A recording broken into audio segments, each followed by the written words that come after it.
Welcome into Jags A.M. I'm Kainani Stevens. John Oehser, Brian Sexton are with me as we have our final regular season Jags A.M. of the year. As we prepare for the final game of the year, it's win and in for the Jags as they take on the Titans in Week 18. Our first big thing today is going to be you in or out, because while it is win or in for the team, we don't quite know yet whether Trevor Lawrence will be playing quarterback. He missed last week. It's the first game of his career that he's missed. He's going to try to practice this week and see how things go. It's feeling better. I think certain movements bother more than others. There's some things that I can do, and there's some areas where I have totally normal strength, and it's functional and all that. But in certain positions, it does get a little bit. There's some aggravation, but that's getting better every day. But it's still would like to see that go down a little bit more before I just totally let it loose. Brian, Trevor was limited at practice yesterday. Any inkling with this one? This shoulder thing is a lot different than what we've seen from him earlier in the year. Last week I said that I didn't think he was going to play. And obviously he didn't, and I was reading body language and things like that. Just a guess. So that's all I can do this week. I'm 50-50. I think the situation sets up, John, for him to try to play through it this week. But I just, I didn't get the sense watching him. I have a much greater sense that perhaps Kirk and Jones will be on the field after watching them on the practice field yesterday and watching how smooth they looked. Just not a strong gut either way on Trevor. Yeah, I'd be stunned if Zay doesn't play, surprised if Christian doesn't play, and I'm with you. I'm 50-50 on Trevor. Kind of go back and forth when I'm asked about it. I think the fact that he practiced is good because he did not practice at all last week, and by Thursday, you kind of got the feeling, no way. I don't know. It's going to come down to how Trevor feels. And I think the other part of it will be Doug Peterson watching him throw when he throws. We didn't see him throw yesterday. No. But when he throws, Doug looking at it and saying, okay, we feel like that can get us a win. But I think they also trust that they have a formula. They saw last week there's a formula where you can beat teams with C.J. Beathard. So I don't think they're scared of that. And how much do you weigh, John, the fact that you could see a playoff game here next week and wanting to give him one more week? It's not guaranteed. This is essentially a playoff game, but if he's not quite ready, do you try and hold it off one more week and take your chances? Well, there's that, but I think just as heavily on the other end of the scale weighs, wouldn't you love to get Trevor some time with Christian, some time with Zay, get that flow going a little bit going into the postseason? So I think there's an even balance. So I think you throw those things out and it just comes down to, can he throw effectively? Do you trust it? Feels like there's a bit of a timeline here too, because as we know, they like to see Trevor practice because of the issues he's had where he doesn't practice. So today seems like it's going to be a big day. Our second big thing is big game blues. This team has had some big games on their schedule and they haven't really come through in some of those matchups. Now this one may not be big in terms of the Titans being very talented at this point in the season, but it's a big game because the Jaguars need to win if they want to make it into the playoffs, and Doug Peterson addressed that yesterday. You're right in the sense that we haven't performed well in the big game yet. And these are the things that I keep stressing to our team. Expect to be in big games, right? Expect to be in these types of football games and these types of moments where there's maybe a little added pressure, and you kind of feel that pressure. And we haven't handled that extremely well this year. But listen.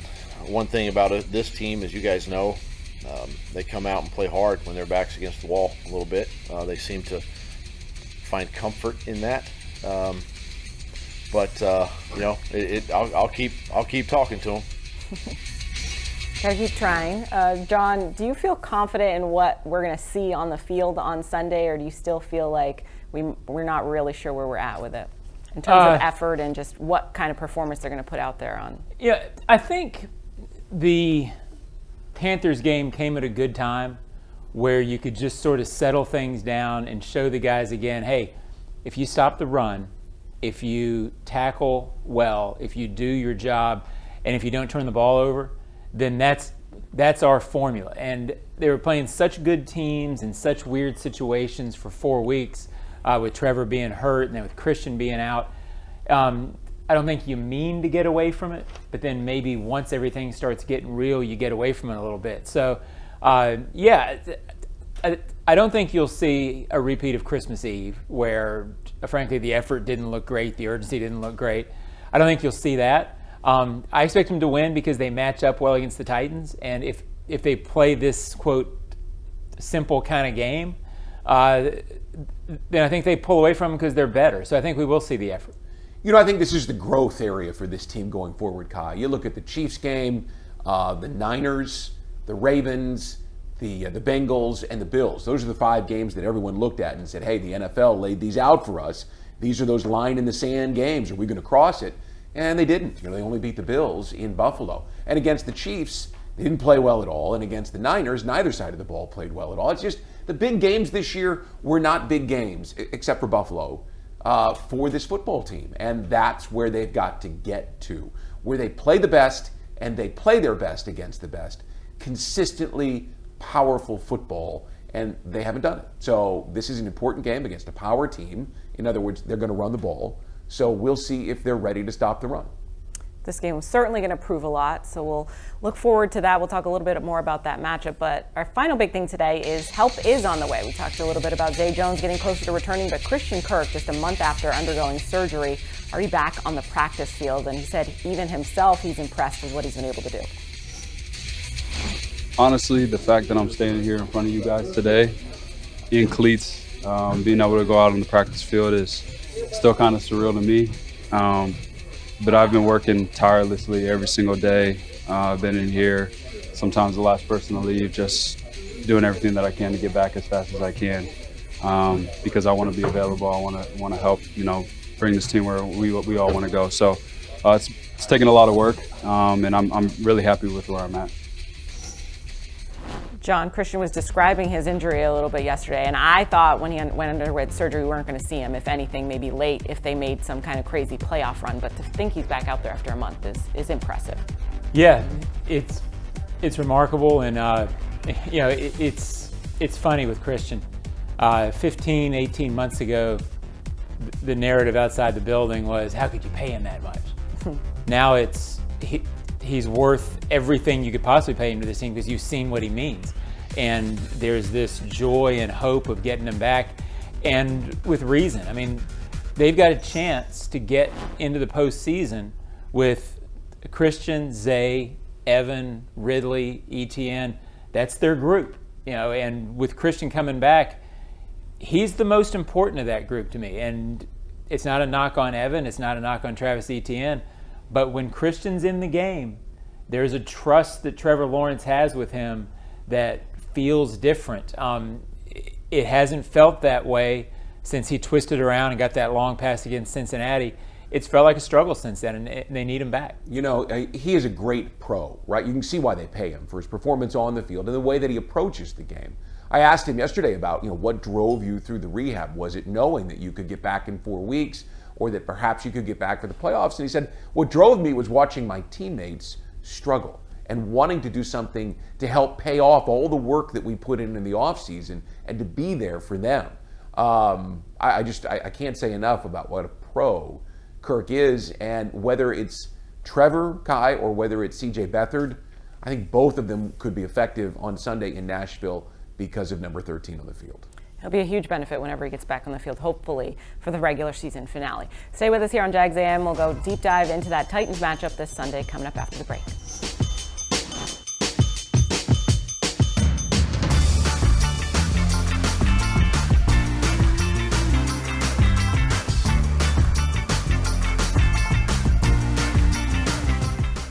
Hello, I'm Dan Fields, and we have some great news.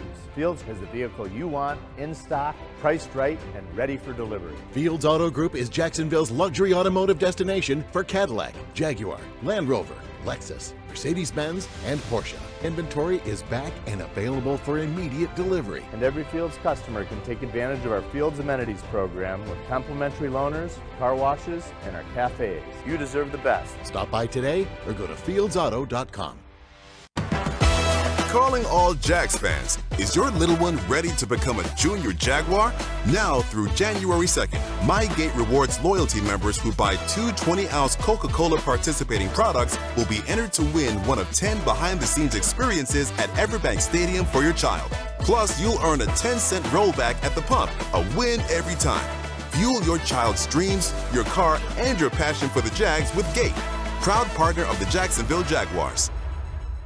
Since 2014, there's been only one official home builder of the Jaguars, Dreamfinders Homes. With quality-built homes and a speedy move-in process, we're in 20-plus communities in the best locations across Northeast Florida. Dreamfinders Homes is everywhere you want to live. So get off the sidelines, Jags fans, and get into the game. Let Dreamfinders help you navigate your home purchase and offer great interest rates. Visit DreamfindersHomes.com for all your move-in ready homes and step up your game. Welcome back to Jags A.M. presented by Fields Auto Group of Jacksonville. You can step up to luxury at fieldsauto.com. Welcome back in. As I mentioned, he sucks. Losing. Awful. That's why I want to win. Because you don't sleep. You want to win for the players that bust their tail. That's it. You know, I mean, it's not about, hey, we'll go into the offseason with a good note. Nobody knows what you did on January 7th or 8th or 6th. In April when you come back. We heard from Doug yesterday. He said winning was fun, and Mike Vrabel says losing sucks. So some wise words from our coaches for the matchup on Sunday. Mike Vrabel's so interesting the way he's taken to coaching, right? He's just taken all of that energy he had as a football player and turned it into a coaching style. And he's really gotten the most out of his players, including this year with a team that hasn't been great, but what he's been able to do. Well, 2 years ago, he was the AP Coach of the Year, right? I mean, he won 2 division titles and had 3 winning seasons. I mean, he's a really good football coach, and I hear he's a really good guy. They like him up there, and he said yesterday that he wanted to be back. I can't imagine why they wouldn't want him back. Yeah, they always know how they want to play, and not every team does. Under Vrabel, they know exactly how they want to play. They play to it. It's why they're always dangerous. It's why they're dangerous on Sunday. There's rumors about Vrabel in New England. There's all those things, you know, and that makes sense. I don't know. My gut tells me this is not his last game up there, but I wouldn't mind having him out of the division. Well, and they have a new general manager in Rand Carthon who might want to do things his own way. So perhaps it might make sense for him to go to New England. I think the only way he leaves is if he gets wooed somewhere else, which is what that would be. Right. Vrabel did talk a little bit yesterday. He calmed down. He apologized for that comment. He's saying, I get a little competitive sometimes. No offense to anybody, but completely understandable. He hates to lose. But he talked a little bit about going into a game like this where maybe you don't have anything to play for on the line technically, but what his team is going to be motivated by. We want to finish strong. You know, we can finish this thing the right way. You know, we can finish it, with a lot of class, and we can also, get a huge win, and also, potentially, I think it would just be critical to get a home win here to finish the season in the division against a team that kept us from the playoffs last year. So that's what we're trying to do. Finishing strong, finishing with class, but as he mentioned, against a team that ended their season last year. So that's definitely on the mind. I'm sure that's mentioned. I am sure it is. And, he has got a football team, as John mentioned, that he has a certain style of play, and he's going to look for everybody who's on the field on Sunday to earn their right to come back next year based on their effort. If you don't have the wherewithal as a professional football player, even in what is called a meaningless game, to play your best, then I wouldn't want you on my team. No coach would.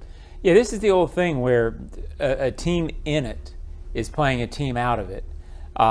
Historically, and I've always believed that the team that's in it needs to get up in that game and make them play like individuals more than a team, meaning I don't believe players really quit, but sometimes when teams are out of it, you can get them not playing their game at the end of the season. And to me, that's the Jaguars' task this week. Make sure you play and get ahead and give them that feeling of, hey, the cars are in the parking lot, it's time to go home. Well, in this game in particular, if you get ahead, the numbers say that they don't play their style, right? The Jags built a 27-0 lead in the game here in November, and they didn't run Derrick Henry but 10 times. And I think I offered this yesterday, but in games in that he's carried the ball 17 times or fewer, he only averages 37 yards a game. Now, 18 or more, it's 114.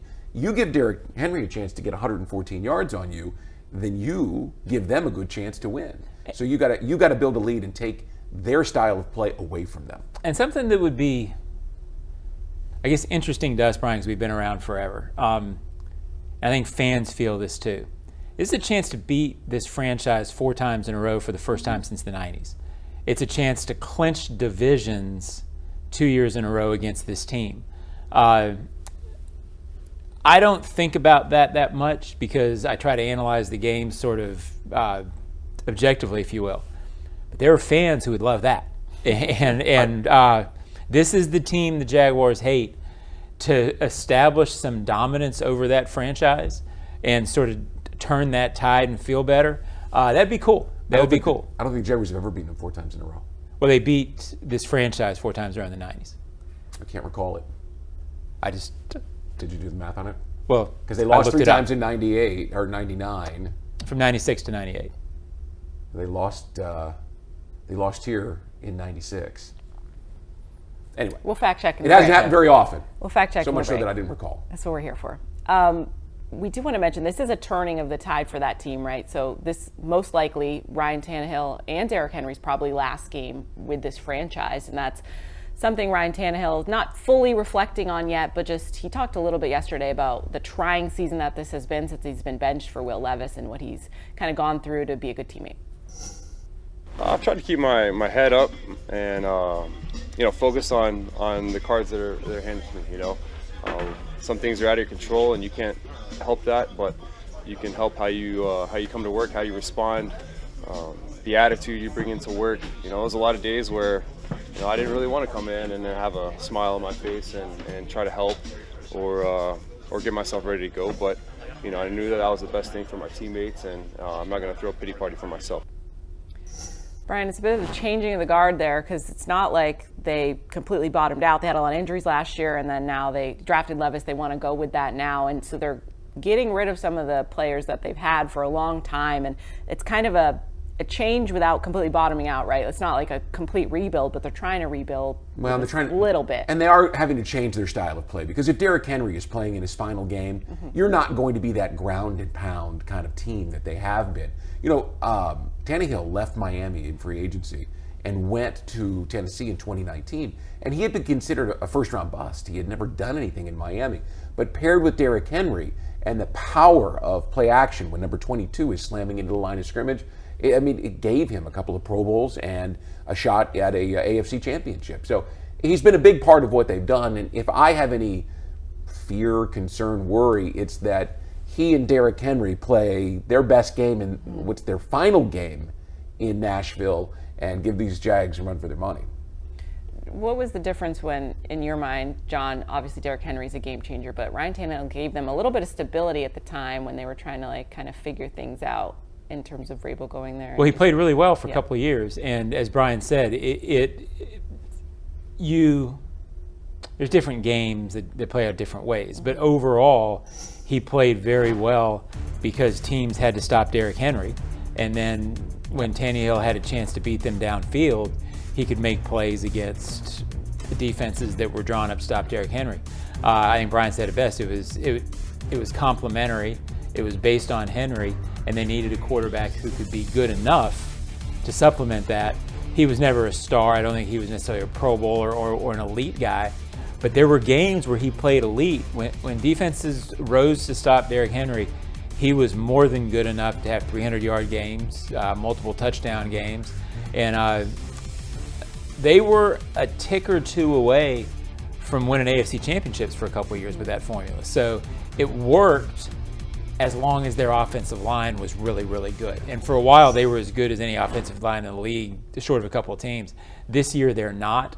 So that's really the biggest reason for the fall off the last couple of years is their line. We can't underestimate teams playing for pride because I imagine both of them are going to want to go out on a high note as well if indeed this is their last game there in Tennessee. All right, stay with us. We're going to talk over some of the game changers we see for Sunday's matchup against the Titans.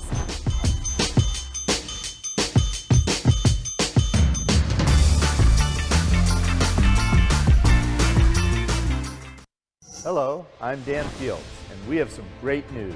Fields has the vehicle you want, in stock, priced right, and ready for delivery. Fields Auto Group is Jacksonville's luxury automotive destination for Cadillac, Jaguar, Land Rover, Lexus, Mercedes-Benz, and Porsche. Inventory is back and available for immediate delivery. And every Fields customer can take advantage of our Fields Amenities program with complimentary loaners, car washes, and our cafes. You deserve the best. Stop by today or go to fieldsauto.com. Since 2014, there's been only one official home builder of the Jaguars, Dreamfinders Homes. With quality-built homes and a speedy move-in process, we're in 20-plus communities in the best locations across Northeast Florida. Dreamfinders Homes is everywhere you want to live. So get off the sidelines, Jags fans, and get into the game. Let Dreamfinders help you navigate your home purchase and offer great interest rates. Visit dreamfindershomes.com for all your move-in ready homes and step up your game. Hey Jags Nation, it's Andre Sisco, safety of your Jacksonville Jaguars, here to talk to you about Lou-Ray Peanut Company. Lou-Ray is bringing something to the market that has never been done before, microwavable boiled peanuts. Whether you like salty or a peppery Cajun kick, they've got you covered. Now, thanks to them, y'all can enjoy boiled peanuts at the bank while you watch me and the rest of the team tear it up on the field. Can't make the game? No sweat. Find a bag at a store nearest to you by heading to LouRayPeanut.com/find us. Go nuts, go Jags, and as always, Duval. Sudeth is Florida's trusted and reliable moving company. Sudeth is proud to be the official moving partner of the Jacksonville Jaguars. To get a guaranteed quote, visit sudeth.com/Jax. Back here for Jags A.M. in the Hyundai Studios. I have to give it to him. He was right. Is He's Brian, right. He's right. He won 96 right? and To 98. paraphrase, The final show of the regular to paraphrase season? Cam Robinson, I usually. Oh, stop. I'd forgotten about that. I'd forgotten about it again. They swept him in 97. I'd forgotten that. So I usually do. I'm usually speechless. do. All right. Let's talk about this final game of the regular season against the Titans. I hope it lives up to the billing. I hope it's everything we want it to be, and I hope this team really goes into the playoffs, earns their spot, and uses this momentum going forward. It's going to take a big effort from the whole team, really, special teams. We know this team is best when they play complementary football. So who's a name, who's particular, who are you looking at that's going to be a game wrecker in this? I'm going with Evan Ingram because, and I'm making the assumption that we will see Kirk and Jones on the field. And last year, Evan Ingram had a huge day, 2 touchdowns, 160 yards, 11 catches in Nashville. And I just think he's primed. He's playing so well right now. If it's C.J. Beathard, he already has an established rhythm with them. If it's Trevor, same thing. I think Evan is playing at an epic pace. I'd love to see him get 12 or 13 and maybe set the franchise record for a single season for catches, which is 116. But I'll take a big game that gets him into the playoffs. Yeah, when you look back, sometimes you don't see things immediately. Evan had a huge game against Tennessee, and the Shaq Quarterman play turned that game. But the ability to depend on Evan in that game enabled the Jaguars to get out of an early hole and be the dominant team in that game by the second half. And it really sort of gave the Jaguars the confidence to move on that season. So that was a huge performance. I went with Christian Kirk. I think he will play, and he won't be at 100%, but I don't know that he has to be. I think he'll be managing the injury a little bit because he had to be smart. But as I said earlier in the show, I think with Christian, he might this year be the key to the whole thing. If you can get him back, just think about the number of this offense hasn't been what you expected it to be this year. But when it's been really good, he's been really important. To play against the game winner against the Saints, the Colts touchdown where Trevor checked to him. There's been some moments, and he comes up, even though he's not a, quote, big play receiver, supposedly, he comes up with big plays downfield, and Trevor trusts him downfield. So he might be the key to the whole thing moving forward. And you talk about getting some guys back, Kirk in particular, maybe Zay Jones. What if you get Ezra Cleveland back there with Cam Robinson? They haven't had much time together, and it's clear that Cleveland is your best option at left guard. What if he's able to play into the playoffs with Cam next to him and Kirk and Jones and Trevor? Yeah, there's some momentum you could build. Yeah, and weirder things have happened. And Bucky Brooks keeps saying it, and he's right. This AFC, I get that Baltimore's good. Beyond that, I keep hearing all this stuff about, Cleveland's so much better. Cleveland might be the second best team in the AFC. Jaguars gave away so many opportunities in that game. Yeah. You're telling me they couldn't beat the Browns? They couldn't beat, I'm not saying they'd be favored. But you get in this year and you got a shot. Well, you get some of those guys back and you play the Browns at home. Well, I like their chances. Sure. I mean, they turned the ball over 4 times and had a quarterback on an ankle that didn't look like he could walk, let alone play, as he left the field after that Bengals game. No, I like their chances against the Browns. The Browns are a powerful team in terms of their defense, but I'd take that. No sweat. You know what I'm doing right now? I'm reeling it in until we get this one on Sunday. Yeah, but I'm just saying, if you get in, go. Reel it in. Well, wait, John. She's so amused by you. Oh, yes, it's still funny to me. I'm going defense because as much as we want the offense to come along, we've been talking about it all year long, the defense has far exceeded any expectations that I may have had for them. So I'm going with Josh Allen because big game, go with your big players. He will this team into the playoffs. He got back on track last week, and he's not going to do it alone. He won't do it alone. Trayvon and Josh are going to do that meet at the quarterback game that they got going against the Panthers last week, and they're going to continue doing that. And in the process, Josh Allen may end up being your sack leader this year, which is funny for a lot of people that thought they couldn't sack the quarterback. So for them to have the highest combo of 2 players with sacks this year between Trayvon Walker and Josh Allen, I think I don't know if they've silenced anybody, but I've been impressed with what they've been able to do, and I don't want to know what this team would look like if they weren't as productive as they've been so far this season. Number 1 in the NFL is a tandem, right? Yeah. 25.5 sacks. I'll take it. Really good. All right, this is our final Jags A.M. of the regular season. Hopefully many more to come in the postseason. We will see you next week after the final regular season finale. Enjoy the game.